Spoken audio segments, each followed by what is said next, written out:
अस्सलाम एवरीवन। अभी ये मेरा भांजा राफे आपको 1 मिनट के अंदर अंदर रूबिक क्यूब सॉल्व करके दिखाएगा। Rafe, let's start.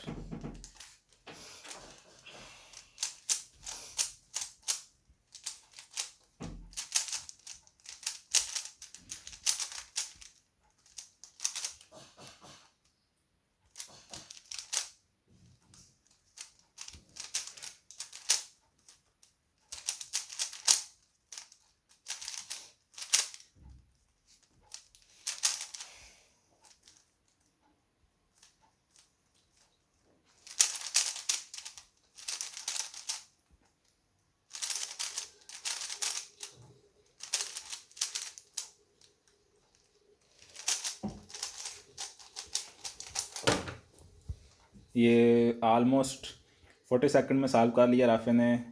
राफे, अभी आप बताओ, आपने कितने दिनों में जो है ये सीखा है इसको सॉल्व करना? तकरीबन 1 महीने में। 1 महीने में। और पहली दफ़ा में कितनी देर में सॉल्व किया था आपने? 2 मिनट। 2 मिनट में। और अभी 1 महीने में आप 40 सेकंड पे ऑलमोस्ट आ गए हो। तो आपका क्या नेक्स्ट गोल है?